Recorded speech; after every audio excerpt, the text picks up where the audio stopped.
You are now listening to WSN, Wolf Sports Network, live from the University of West Georgia in Carrollton, now an Odyssey station. Live from Carrollton, Georgia, this is Sports Pack.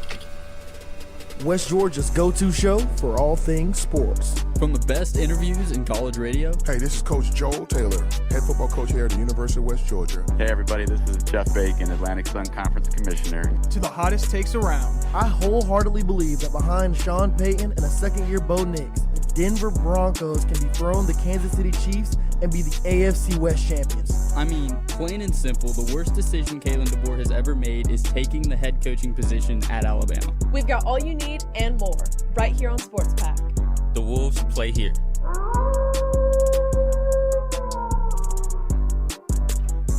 Every Wednesday is Fried Chicken Wednesday at West Commons. Faculty and staff can now get their own meal plans by visiting westga.edu/dinewest. Follow at UWG_Dine_West on Instagram for other special events and updates. College students who binge drank alcohol at least 3 times per week were roughly 6 times more likely to perform poorly on a test or project as a result of drinking. Wolf Sports Networks and Wolf Radio's Drink Responsibly campaign is always here to remind students drinking should be done responsibly and in an environment that discourages overindulging. Faculty won't take hangovers as excuses. Now that we got the business underway, I know what you're thinking. That's not Richard. No. And that's correct. It's your friendly neighborhood Schrader here. Glad to host this episode of Sports Pack. I am joined by my main man, John Howley. I got Ryan the Wit and our boy Aaron over here, ready to have a great episode. And now we do have some news to break. Because I'm in the host chair, it's with heavy hearts that we have to say that Richard Reed will not be able to join us today for this episode. And just out of respect, we would like to just take a quick moment of silence for Richard Reed.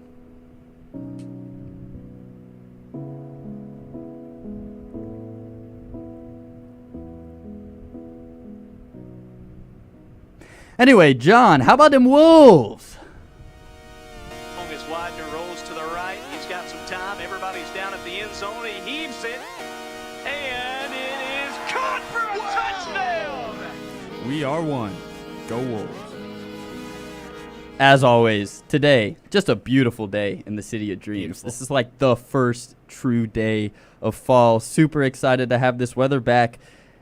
And this school's buzzing, man. October is the month of sports. Everybody's got something going on. John, I'm going to kick it to you first. What's going on? How's the golf team doing this year? So far it seems like we've had a pretty productive start. Had some good, shots in the tournaments, especially for the women's. But the men's, they go to the scrappy.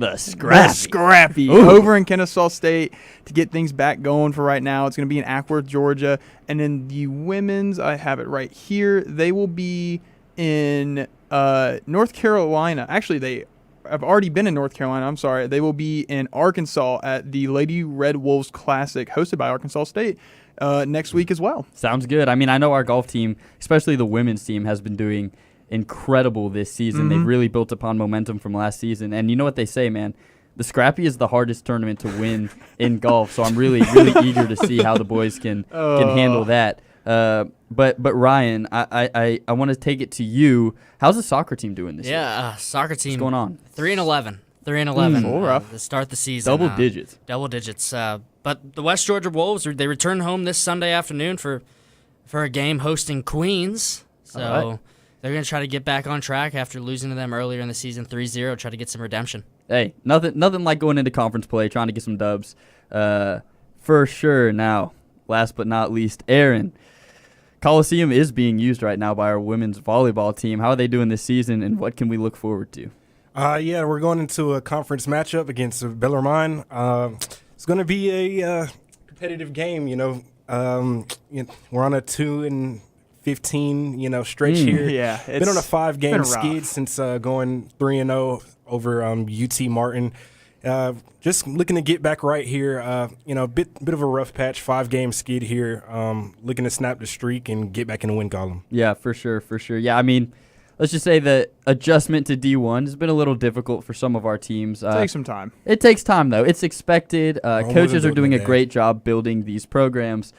But there is one team that has surpassed all expectation this year, and that is our football team. And this week we have what seems to be one of the biggest matchups of the season, big UAC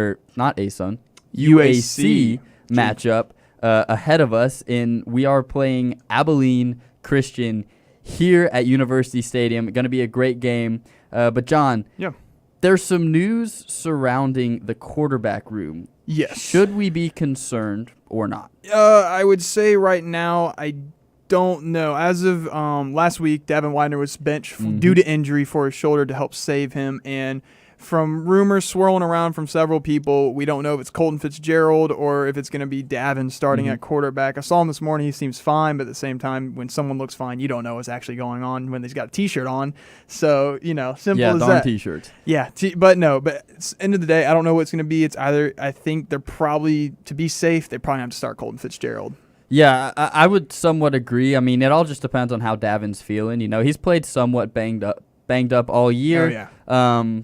But we want him to be healthy, obviously, especially as we get deep into conference play. But Abilene Christian, they're one heck of an opponent, and I'm going to open the floor to everybody. We look at this game. This is a huge game at home. It's a Hall of Fame game. We actually have our old cheerleading coach being inducted into the Hall of Fame, and she is the first member of the cheerleading program to be inducted into the Hall of Fame, which is interesting considering they have brought 32 national titles to this school. But it's a huge game, huge game at University Stadium. So just going to open the floor. How do y'all think we're going to do? What do you think we need to look for, and do you think the boys are going to get the job done? Yeah, I think West Georgia's going to – I think we're definitely getting the job done here tonight. I mean, I think they're not happy about last week, the loss to Austin Peay. Not happy about that, obviously, and just going to come back stronger.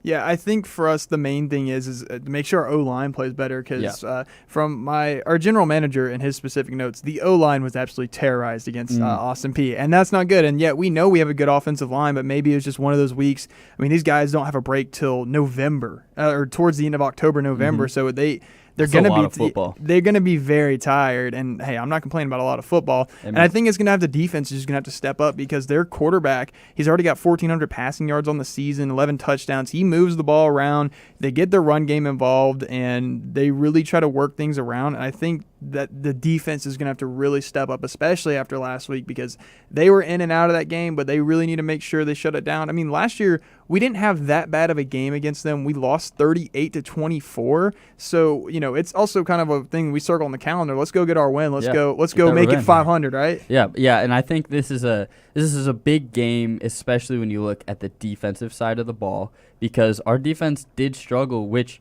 really hasn't happened much this season at all. Our defense has been the cornerstone that this team is built upon. I've said it multiple times. Our defense isn't just good enough to keep us in games. They're good enough to win games, and they have won games for us. But they struggled last week. I do think the quarterback position is really going to tell us how we're going to do in this game, whether it's Fitzgerald or Davin. That boy's going to need to lock in and be ready to make some plays because we've seen when we lean on our run game, it works to an extent. If you establish the run game and have an effective passing offense behind it, sky's the limit, and that's what I think that we're going to be able to do. But we're also kind of at the halfway point of the season, and so I want to go a little bit into the retrospective side of the football team. We went into this season. I had low expectations. I didn't even think we were going to beat Samford. But the team, starting out 5-0, now we're sitting at 5-1, only one loss. How do y'all think this team has done this year? Obviously surpassing expectations, but also looking into the future. How do you see this team, this program, where do you see it headed? This is clearly a very talented group. As we can see, our coach, he's an excellent recruiter. We were able to get the local crop and as well as recruit statewide. Yeah. That's a nationwide as well. Dude, great indicator. Stay in the region, dude. West Georgia, we got some dogs over here. Some dogs. So when you're in a hot spot like that and you're able to get that group, that's always a great sign of an improving program, a good quality program. I think this program is heading in a great direction. Yeah. This is, we're bringing in talent and we're putting the results on the field with that talent. As we see in college football, lately, just having the talent doesn't, win you games. You have to go out there and you have to coach effectively. And, that's being done here. So, a lot to look forward to in terms of West Georgia football.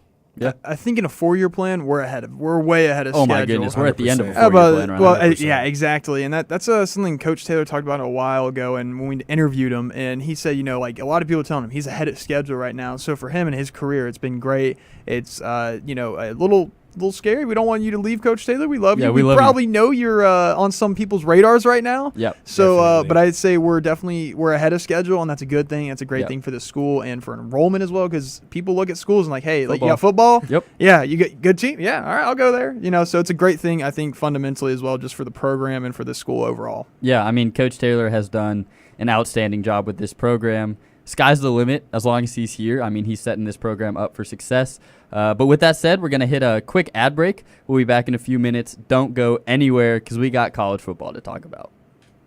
Hey, y'all, it's Schrader. Now don't go anywhere because you're listening to Sports Pack here on Wolf Sports Network. The Wolves play here.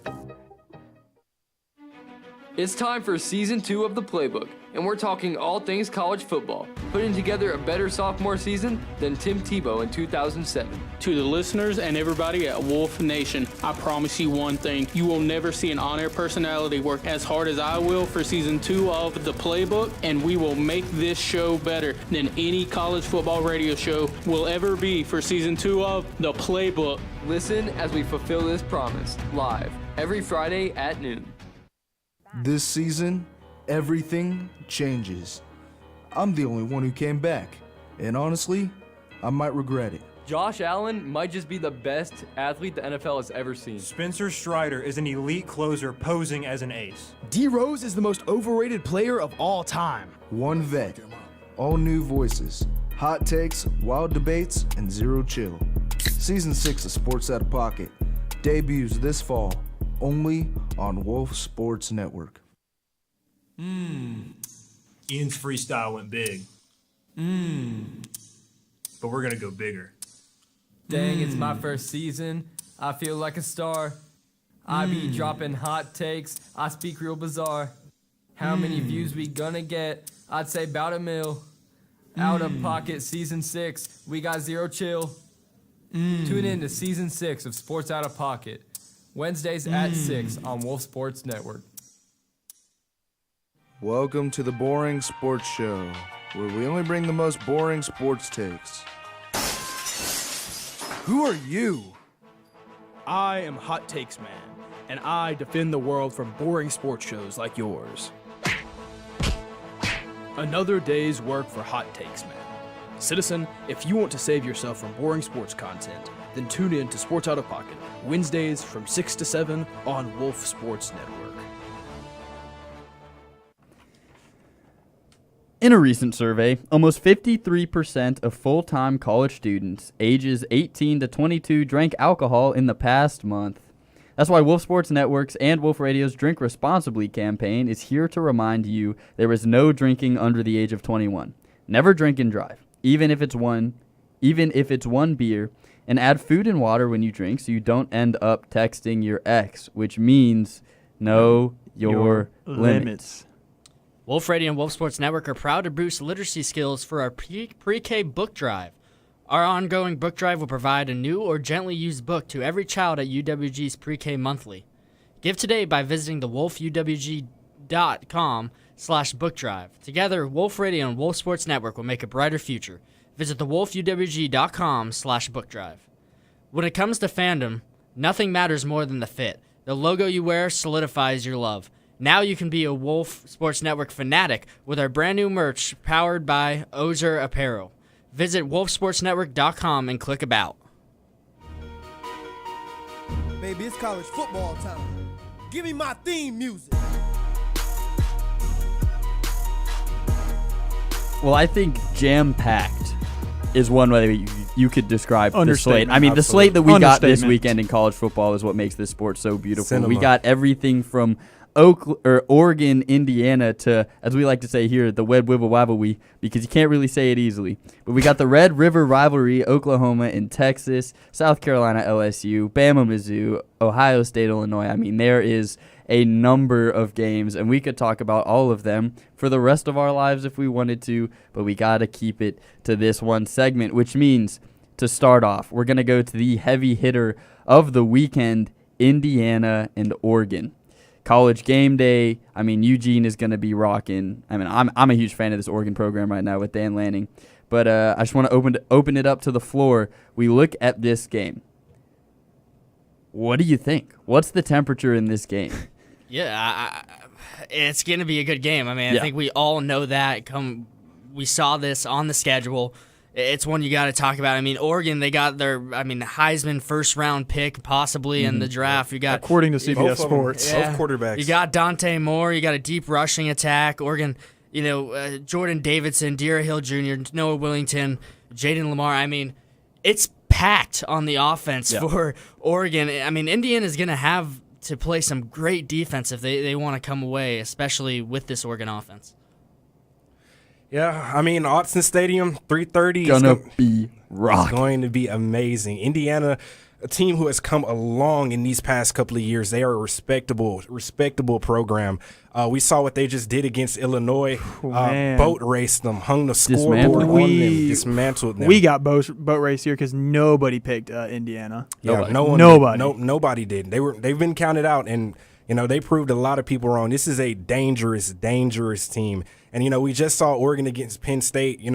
Obviously we see how Penn State's in form now. But, still at the time, a great win. Oregon, like you just said with the quarterback matchup, these are both two of the top guys here. If you look at the Heisman odds, I'm sure they're both top 5.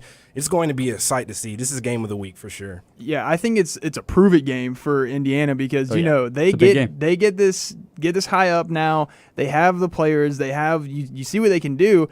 But everyone's like, well, they're just going to lose this game. This is what happened last year a couple of times. They played the big schools and they lose. But it's kind of different. Mendoza's been in some of these big games. He was in a college game day game last year against when he was at Cal, and he played against Miami. I mean, he's played in some big games, so you have the tools. You just got to make sure that with the way this stadium's going to be rocking and bouncing, it's probably going to flex somewhere, that you got to make sure you have a strong head and you're not going to let this noise get to you because it's going to be hard to play against that Oregon defense, and the noise from the crowd will get to you, and Dan Lanning will make sure that is a factor that really just is like drilling into your head the whole game. I promise you. Yeah, I mean, I've said it once. I'll say it a million times. I will attempt to run through a wall for Dan Lanning. I'm not the biggest guy, so I don't know if I could, but Dan Lanning is probably my favorite coach in college football. The way that he's had this program going has been unbelievable, but this game is going to be amazing because it's going to be a Big Ten game that might actually have offense, right? Everybody was excited for that Penn State-Oregon game, but that was a defensive football game really until the fourth quarter, even into overtime. But I think this game with Indiana, I mean, their offense is unbelievable. Mendoza is playing like he could be the best quarterback in college football, and I think that this is going to be a close game because Indiana beat the crap out of Illinois, who is one heck of a football team. So it's going to be really interesting to watch this game and just to see how it goes, if it's high scoring or if it's true to the Big Ten. 1,200 yards, 16 touchdowns, 1 interception for Mendoza. Yeah, dude, I don't even want to know what his completion percentage is. High roller right there. Yeah. I mean, he's unbelievably efficient. But another big game in the Big Ten. We've already talked about one of these teams. I know that my man Ryan here is an Ohio State fan, so I'm going to give you the floor first. We got Ohio State going to Illinois. How you feeling? I mean, it's the Ohio State University. Come on. The only one. I mean, Ohio State going into Illinois, obviously on the road, been at home for a couple games now. You know, it's definitely going to be a change. But Julian saying, I mean, what is he even saying? I mean, he has been phenomenal. Dude, balling. For an incoming freshman who was redshirted last year, everybody thought, no way this guy's going to live up to the Justin Fields, the C.J. Strouds, the Will Howards. But this guy has put on a clinic. I mean, last week, just airing it out to Tate, airing it out. I mean, Ohio State is speechless as far as it goes. You know. Yeah.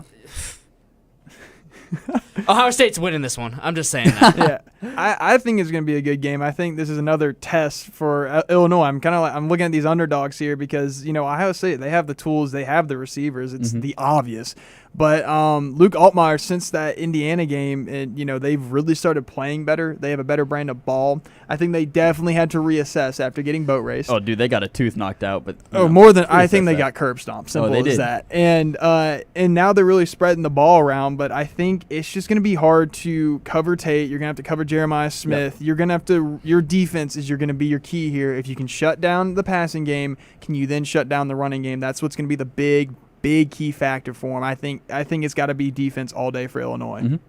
Yeah, I mean, Illinois, the 53-point loss to Indiana. I mean, it's so sad just to can't say even that, believe man. it happened. Yeah, I mean, you have to take that into account. But, I mean, Ryan Day, head coach of Ohio State, he has said that he's not, taking them lightly. He's taking them very seriously. I believe this Ohio State team to have the best defense in the country. So I'm expecting them to come out, handle business. Illinois is a great, respectable program, so I expect them to have their moments, but I expect Ohio State to pull away. Yeah, I mean, I think it'll be a close game. Indiana's going to be playing with a huge chip on their shoulder. Or not Indiana. Illinois. Hold Sorry. horses. Get a little confused sometimes. But I think Illinois is going to be playing with their back against the wall. And any time that you invite the number one team in the nation to your house, you're going to give it your all. So I think it's going to be a great game, entertaining game. Wouldn't be surprised if Ohio State pulls it out. But it's going to be a fun one to watch. Yeah, it's on the radar. Sure. Yeah, and another game, got to talk about it. One of the most on-fire teams, probably the hottest team in college football. After my Seminoles beat them week 1, they just decided that they were going to have a pulse again. Alabama traveling to Missouri to take on Mizzou. Huge SEC game, probably one of the biggest SEC games of the weekend. Bama going to Mizzou yet again. Huge game in the SEC. Alabama is really trying to prove that the Florida State game was a fluke, and they've done that so far. I mean, they have played like one of the most dominant teams down the stretch. So, John, I mean, you look at this game. Oh, yeah. Yet again, I'll ask it. How you feeling? I mean, I think this is an electric game. There's one thing I've never liked about Missouri is their stadium and 12 o'clock games. The weirdest environment to There's me some ever. funky junk. Yeah, but the thing is, Bo Peribula has been really well. But the main thing here is Ahmad Hardy, their running back, 730 yards unreal. on the season, Unreal. 9 touchdowns, 103 carries. That's Alabama's defense weakness right there. They cannot stop the run. And the thing is, if you get the run started, because they are going to hammer the run. Establish the run. They're going to hammer this. And if they can crack down and just absolutely pierce through Alabama's defense for the run game, if you can get the run game going, then it's going to open the whole field for Missouri. It's going to let their offense fly, but we also know about the passing attack from Alabama. We know they can spread the ball across the field. They can run a little bit. They don't have the best running backs. They don't have the best run game, but their passing attack is going to be the biggest factor for them right there. Mm-hmm. Yeah, Ty Simpson he's a gamer. I mean, Bro. He's going to have that team all in every single game. He's he was expected to come in with more of a game manager type role. That couldn't be further from an accurate assessment. It's his offense. He is, the Alabama Crimson Tide right now, as far as I'm concerned. He is the lifeblood of that team. As John just said, Missouri is running the ball all over the field, and that's exactly how Florida State was able to knock off Bama. So I think if they're able to, get that that rushing attack, involved in especially going to different people, how Florida State did with misdirection, using the quarterback run, the jet sweep, everything, just getting everyone involved. You don't know what direction or who's getting the ball. If they're able to dynamically attack them rushing-wise, I think it'll be a very competitive game. At home, 12 o'clock, it's Bama. Everyone wants to knock off Bama. It's time. Yeah, and we got a couple more games I want to talk about really quickly. Big one, annual Texas State Fair. I think it's in Texas. The Wed Wiva rivalry is this week. Texas, Oklahoma, not as high profile of a matchup as we would want to. As we thought it would Arch Manning. Arch Midding. Is mid at best. Feinbaum might be in shambles right now. Who knows what's going on? But that's a huge game. Really quickly, if somebody wants to take it, we got this Red River rivalry. Do you see Oklahoma establishing themselves as continuing to be one of the front runners in the SEC, or do you see Texas saying, hey, we haven't gone anywhere, Arch Manning has his welcome to the SEC moment? I think the one thing you need to look out for. As of today, John Mateer has been listed as questionable to start the game. He's been in practice. His thumb is good. The doctor said he's responded well. So there is a chance John Mateer starts this game this Saturday. That'd be great. I mean, keep your eye on that one. And then lastly, you can't forget about this one. UGA traveling to Auburn, take on the Tigers. John's a big UGA fan, so we're not going to talk to him. Well, at the end of the show. How are you feeling? I'm excited. It's the oldest rivalry in the South, right? Something like that. Yeah. I mean, it's always going to be a competitive game. Always. Doesn't matter how good Georgia is, how off Auburn has been over, the past couple of years. It's all, it's SEC football, deep rivalry, goes back generations. It'll always be a great fight. Auburn, very dynamic team, they can get you either way. Jackson Arnold, he's there. Yeah, he's there. He's there. He's there. He's a great player, I mean, Georgia, they've been all over the fields, put it that way. Yeah, they've been all over the place this season, but they still not lacking in the talent department. It'll be a competitive, great game. Jordan Hare Stadium, great environment as always. A spooky 7:30 kickoff. It's going to be SEC football at its finest. Yeah, it's gonna be great. Now, sadly, college football is not the only sport going on right now. I wish it was. It's the best sport on the planet, but we got a lot of other sports to talk about. So let's get to it.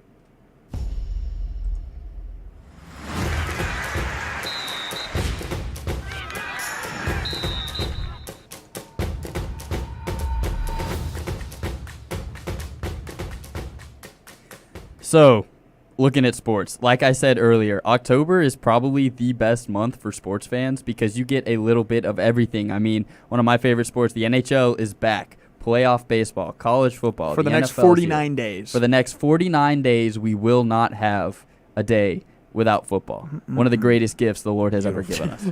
It's outstanding. But I want to start off, like I said, playoff baseball going on right now. Actually, the Dodgers are playing the Phillies right now. But Ryan, a big little birdie once told me that you are a big baseball guy. Huge baseball guy. How are the playoffs going right now? What are the teams we need to be looking at? I mean, can we just start off with the big elephant in the room? The Blue Jays just beat the Yankees. Start spreading the news. Huge elephant in the room. I mean, come on. I mean, with the Yankees, they got Aaron Judge, Jazz Chisholm Jr., Giancarlo Stanton, big names. Vladdy Guerrero Jr. single-handedly just pulled them across the finish line to home base and just beat the Yankees 3-1. Lost. It wasn't even close. So good. I mean, the first game, it was at least 10-0 in the fourth inning for the Blue Jays. I mean, they set the tone. They set the tone early, and then you got on the other side, L.A. and Philadelphia, Cubs and Milwaukee. Milwaukee, one of the hottest teams right now, facing the Cubs, who no one saw coming into the year to make the postseason. This playoff has just moved magically, in my opinion. Yeah, I mean, it's been an outstanding postseason so far, and I love how you bring in how nobody expected the Brewers to be anywhere near where they are right now, and it's great to see because they're almost playing small ball, right? They ain't got many big names. I'd say the biggest name on their team's Christian Yelich. Like, there's nobody on that roster. Contreras. There's nobody on that roster that's like top 10 in jersey sales. It's not an Aaron Judge, Giancarlo Stanton. Exactly. And they're doing this not only squeaking into the postseason, but dominating the regular season. Best team in the MLB basically the entire year, and it's been great to see them play. And honestly, they had a 2-0 lead against the Cubs. They lost that lead yesterday, but Cubs I mean, they played today. Fight another day. The Brewers win today. They're in the NLCS, and that's just crazy if you would have told me that 6 months ago when the season starts. But anybody else got anything on the MLB? Anything? It's a great thing that the Yankees lost. Great thing. I'm sorry. I think that's something we can't. can't. I saw a stat earlier today. Like Aaron Judge has some of the most home runs in Yankees history. I mean, there's a lot, but he's at 300 plus something. I can't remember. But everyone has titles. He's the only Yankee to have home runs in the regular season and the postseason, and to be top of in the spread of the Yankees organization and to never win a title. Yeah, I mean, and it's hard. It's sad, but it's a really difficult trophy to win. But Aaron Judge, I mean, like you said, that's an organization that expects to win. Oh yeah. Yeah, there's also one game we're forgetting about over on the other side, Detroit-Seattle. I mean, Seattle with Cal Raleigh, who has had a historic season. No one saw coming from him.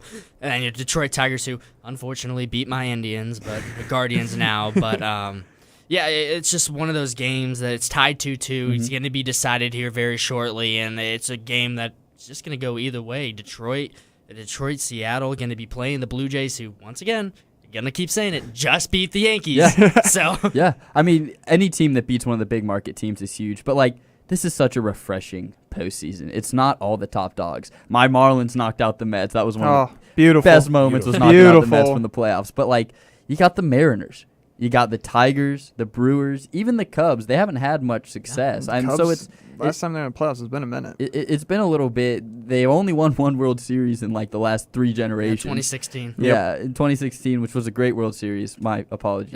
Yeah. But like, it's refreshing because we're seeing that there might not be a salary cap, but these smaller teams who ain't got the most money are still in contention. Farm system. It shows that, hey, sometimes a little heart takes you a long way. So it's great to see that. But in other news, the greatest show on ice is finally back. If you've watched the station for a while, you know I am a huge Florida Panthers fan. It has been a great few years down there in Sunrise. And I don't know if any of y'all are hockey guys around this table, but for the NHL to be back, if you want to watch a sport that is unbelievably entertaining, guys are just swinging at each other left and right. Canada can't win a cup anymore. I mean, it's an outstanding What's sport. that stat, 32-0? It's been 32 years since Canada has won the cup. Little brother can't win the cup anymore. Great to see. But if you have not tuned into the NHL, do it. You won't regret it. It's one of the most entertaining sports you can watch. A lot of great storylines, just really fun to watch. And something else we got to talk about after the little obligatory NHL spiel. LeBron's second decision. I don't even know what we were thinking. Come on now. What were we thinking on Monday? We were like, could this be retirement? Is it over? Could this Is be? he going back to South Beach? Look, I was hoping he was going to Cleveland. I'll shout out Keyshawn here. I know he's working right now. We miss you, buddy, but of course we'll be back Monday. But he showed me a text his buddy sent to us that saying like LeBron just signed a huge deal with someone and Amazon, so it's probably just another ad. And I didn't say anything about it, but LeBrenacy 23, simple as that.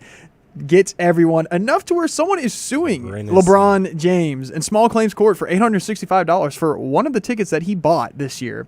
How much money? $865. Okay, let's think about this. He's getting sued for $865. They'll dismiss it. They'll dismiss How much would a lawyer in that situation cost? More than $865.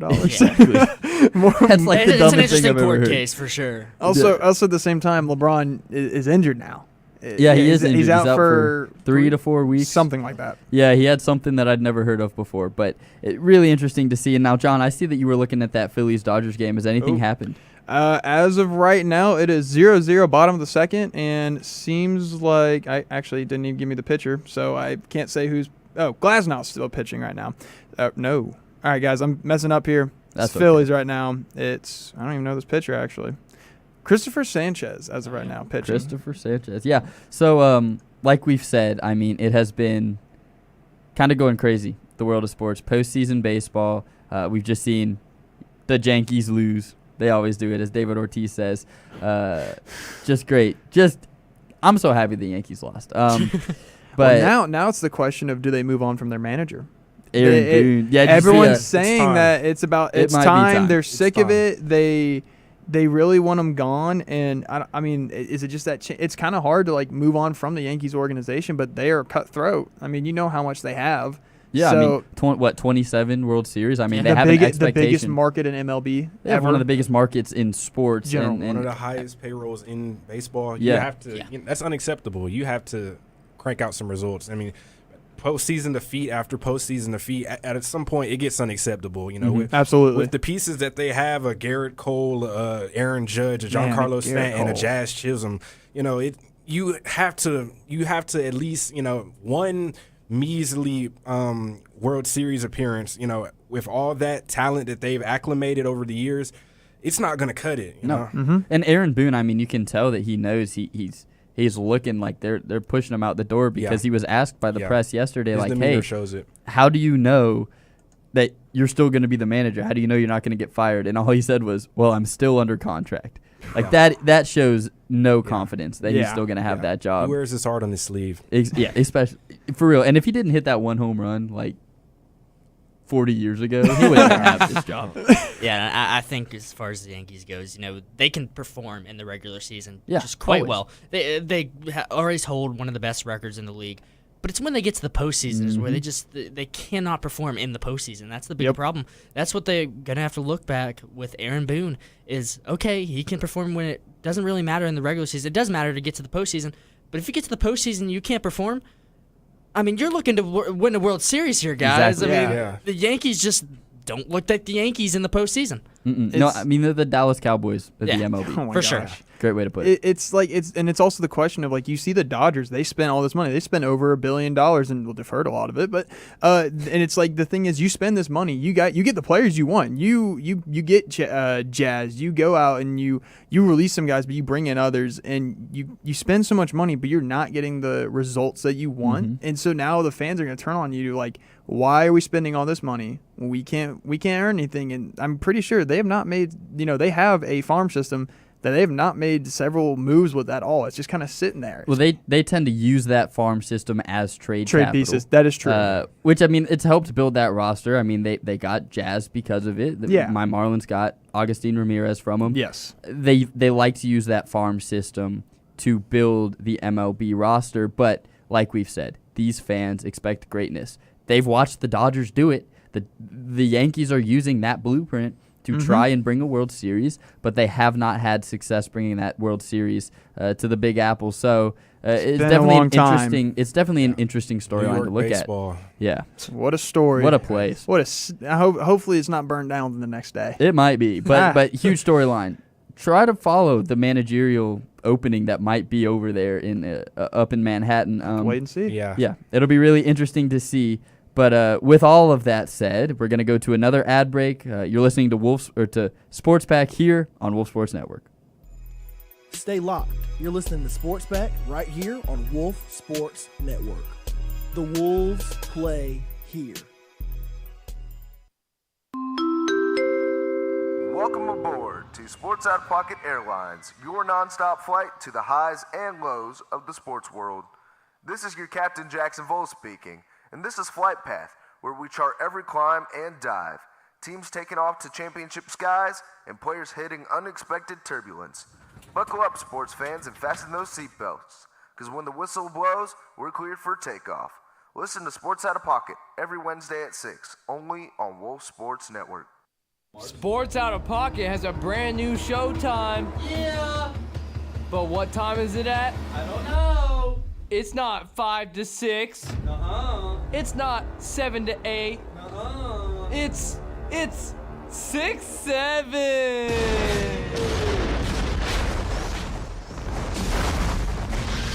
Wolf Sports Network.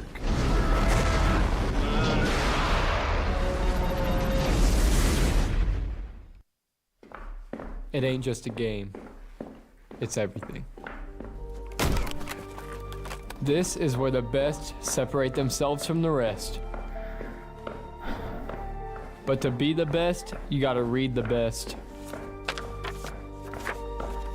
And the best is the playbook. Let's go. Yeah, go.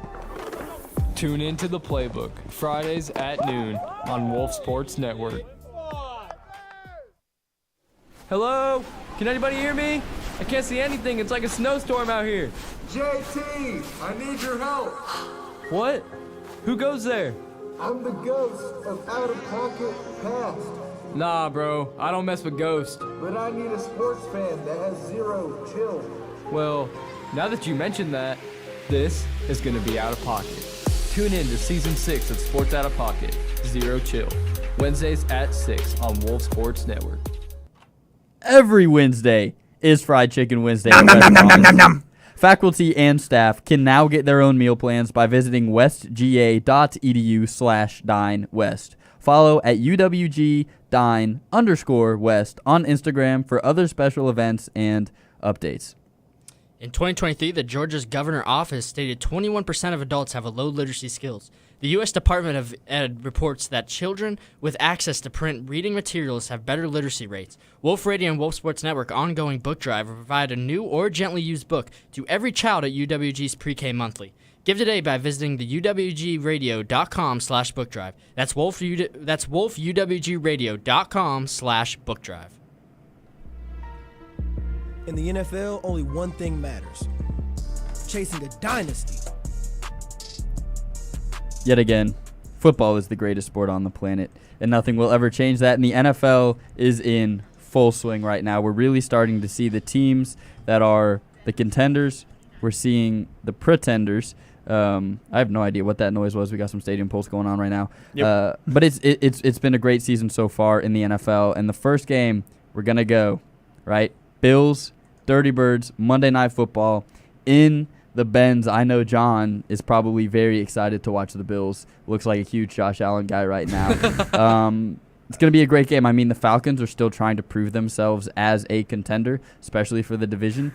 They've got some tough competition in Tampa Bay. Absolutely. And the Bills have just flown out of the gate saying we are the standard in the NFL right now. So John. You do know we have a book drive so we can help boost literacy rate so you can read that as a Bijan Robinson jersey. You do know that, right? Well, who said I could read? Yeah. How'd you make it to whatever. But anyways, no, I'm excited for this. I mean, I think it's going to be a test for us after the bye week. Very early bye week, which I was not the biggest fan of, but really, we know what the Bills can do on their on the offense. So it's really going to come down to like from these changes we made within the past 3 weeks, from coaches to wide receivers to whatever. Will these changes last? Like, will these still be having an effect for us? Will they make sure that we can still have things going? Of course, you know we're going to have Bijan doing his thing, but can we make sure our wide receivers are healthy and that we're getting pressure off the edge and everything? And really, I think. It's not that we can play an offensive brand of football and compete with the Bills, but the Bills have a very solid defense. They can get things done. Probably better than Carolina. Well, yeah. All right, you Miami fan.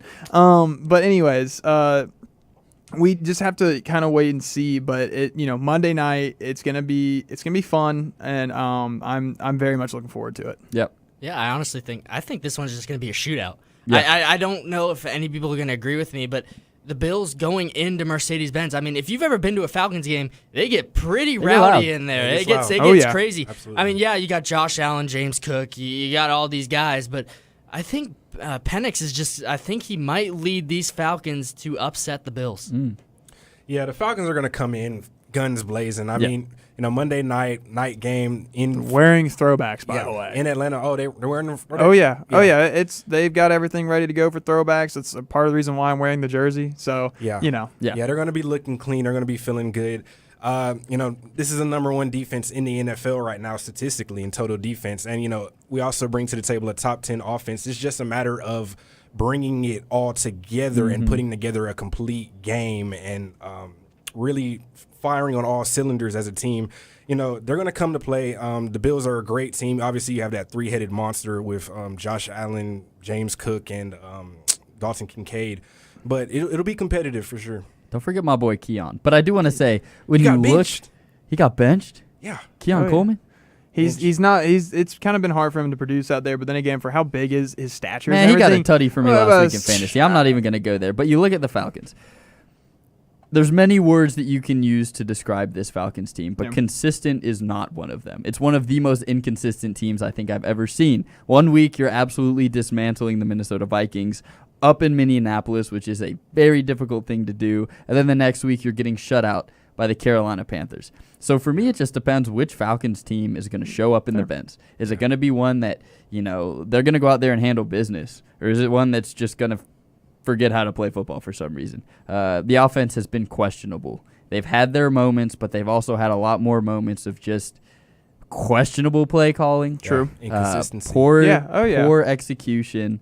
But Penix has shown flashes. But he's really going to have to step it up against this Bills defense because this Bills team, they're capable of just dismantling this Falcons team much more than the other way around. But I think it's going to be a great game. I think the Falcons are going to play with a lot of energy, and it's going to be a really, really, really fun game to watch. And another game with a team that I think has shattered expectations so far this season. We watched them play on Monday over there in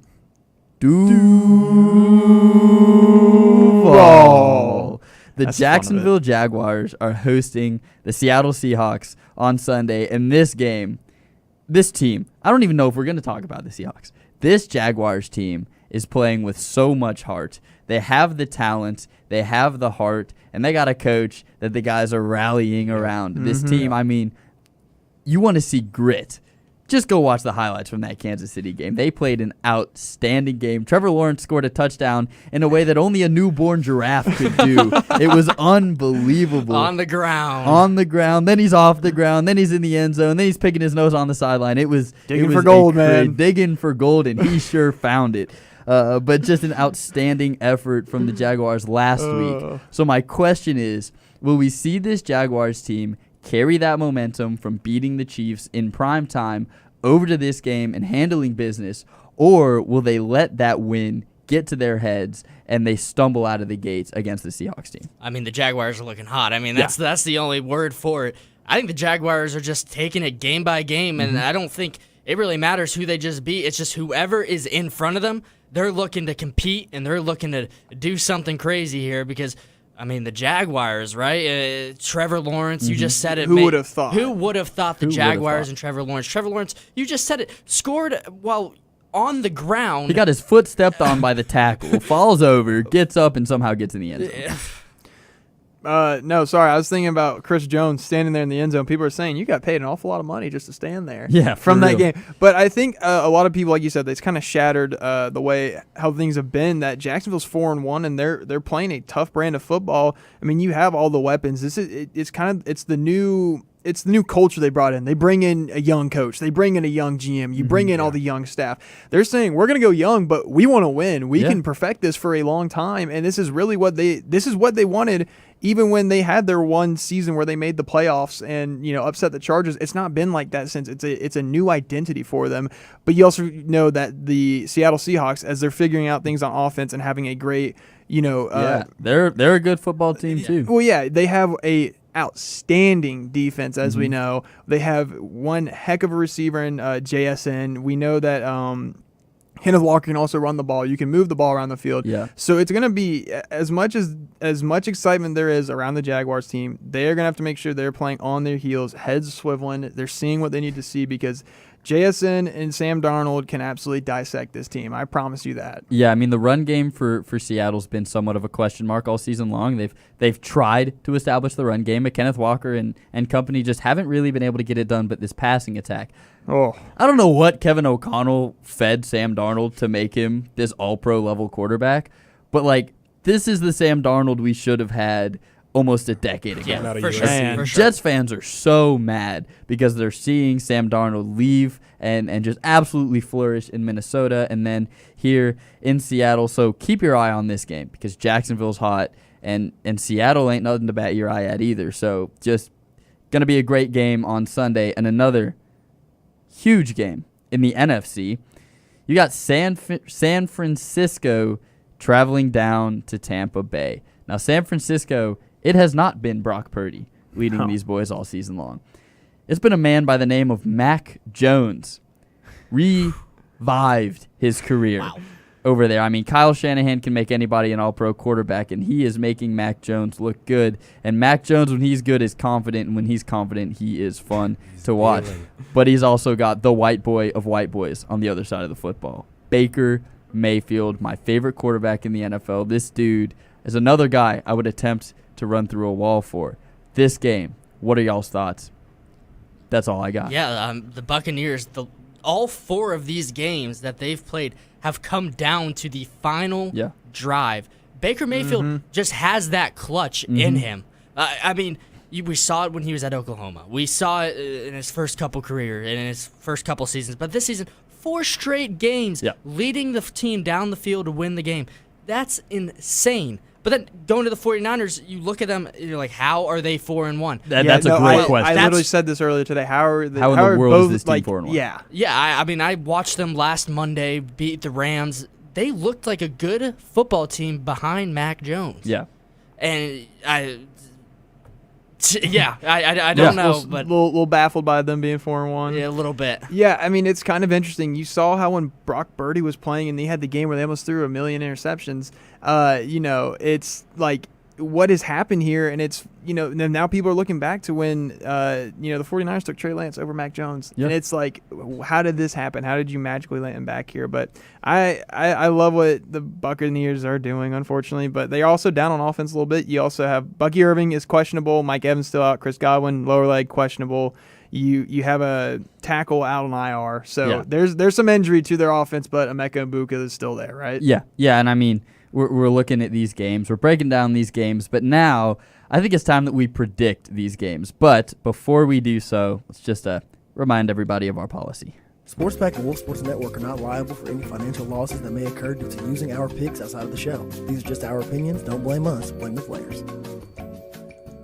Richard's still here in some way, right? Richard is still here in some way. May he rest in peace for the night.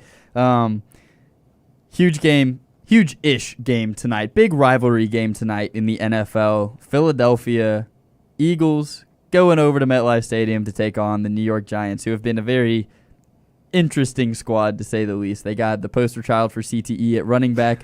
It's been a really fun team to watch, a really young team. But looking into this game, Eagles might just be the best team in the NFL, and it might not be close. I mean, they have played unreal so far. Crazy choke job last week, but we're not going to talk about that. So we got the Eagles going into MetLife. What do y'all think is going to happen? Do you think the Eagles are just going to plow through the Giants, or do you think the Giants are going to be able to say, hey, we're somewhat here? I think the Giants are going to give a little bit of a fight in the beginning. I think first half is going to be pretty close, but I think once it comes to the second half, I mean, the Eagles, they performed so well all year. I mean, Jalen Hurts. I mean, they got Saquon Barkley, one of the best running backs in the league. I don't think it's going to be close once this one's final. Give me Eagles.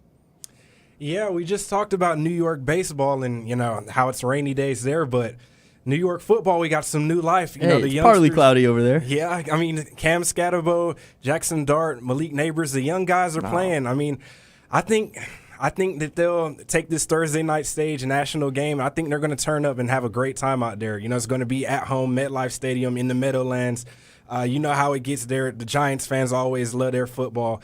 I think it's going to be super competitive. I think it'll go down to the wire. I think this will be a statement game for the Giants and their young core. And give me them taking it on a field goal 24-27. I like that. Jackson Dart career establishing game? Question mark? Ooh. Question mark? Nah, give me the Eagles. That was easy. No? All right. So I look at this one, and I'm going, could it be Jackson Dart's just the game? Career establisher. Says, I'm here. It's his first game against the Eagles. Bitter rivals of the Giants. It could be a storybook beginning to one heck of a career. But we're going to shut that book for a little bit. Closed. Because it's still the Philadelphia Eagles. And this Eagles team has dominated some very good talent. And this Giants team just lost to the Saints. I think that tells you all you need to know. I think the Eagles will win this game convincingly. And I think it's going to be fun maybe for a half. Scatterbo might have a couple of great moments, as he always does. But, yeah, it's going to be one of the games of all time. But moving into college football, right, the big game, we've already talked about it, Indiana, Oregon. Who's winning this one?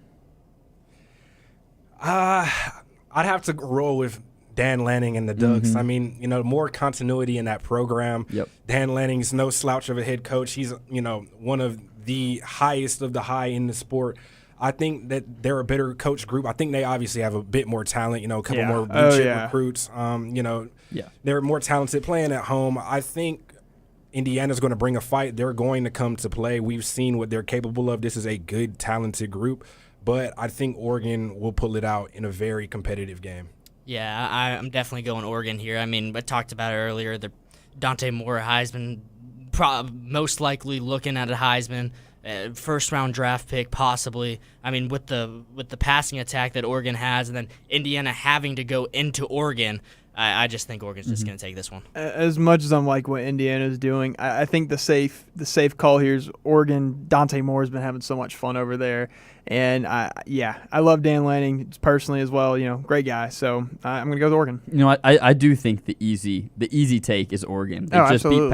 They beat Penn State. Sold out Happy Valley, white out, one of the hardest, if not the hardest places to play in college football. But I think I'm going to go Indiana here.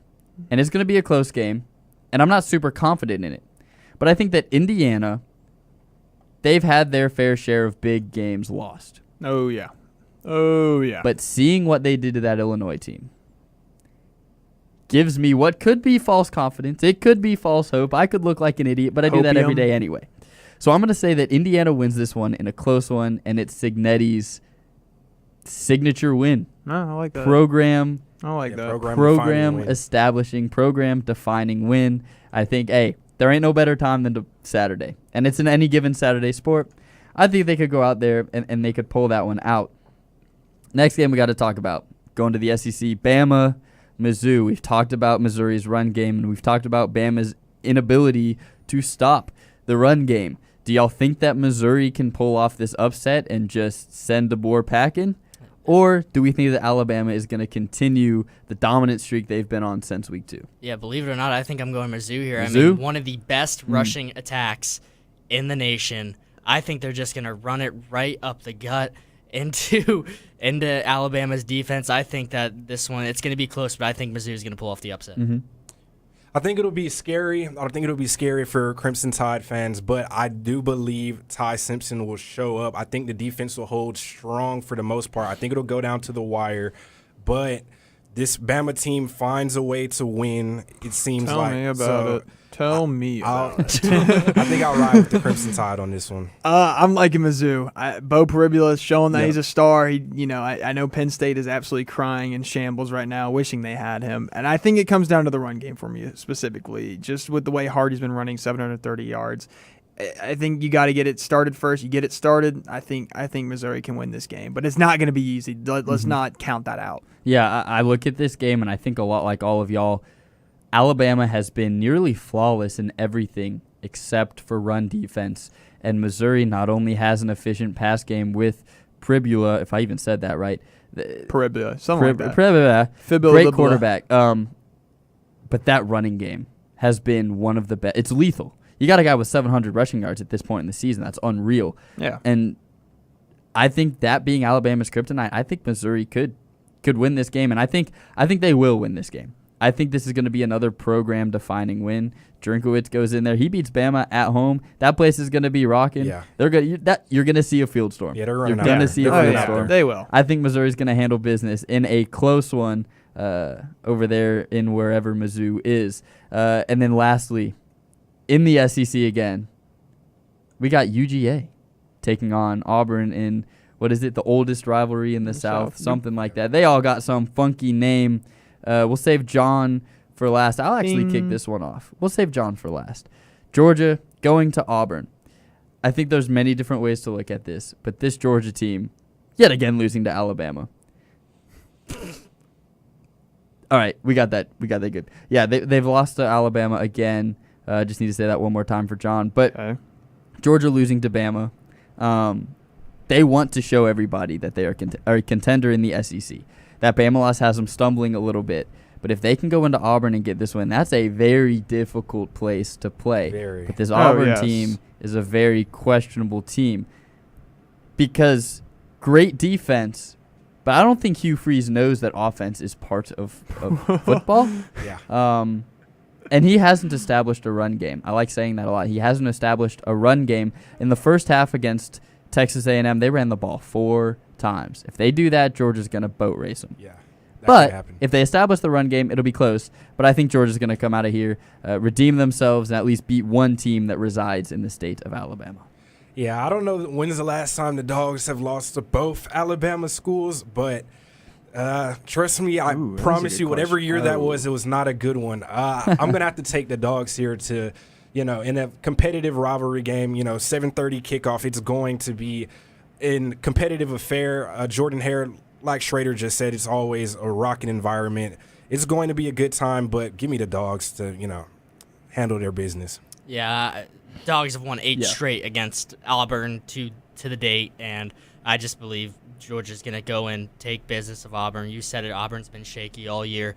4 times only rushing against Texas A&M in the first half. You can't do that. You can't do that. You got to mix it up a little bit. Coming back, you used to play football, you got to mix it up. You got to make them think run when you're passing or make them think pass when you're running. And I just think the Dogs are going to just take advantage of this Auburn game and blow it open. of course, we know the obvious answer is Georgia. But the one real quick point that I'm going to say is that Hugh Freeze has just, and Jackson Arnold, I think he's been good, but they've had a lot of confusion with each other. Then when you got confusion with your quarterback, you can't do the things you wanted to do all off season that you prep for, and it's just not a good thing. So go Dogs, Dogs by a million. Like to hear it. And so that's all the time that we have today for Sports Pack. I think it was a great episode. Richard, you will be dearly, dearly missed for the rest Hopefully of the night. gets But we know he's resurrected. killing it over there at Media Night tonight, hosting it. He's doing great things. So with that said, just want to once again thank all of our sponsors for making this show happen. Hope everybody has a safe weekend. Have fun and go West, go Wolves.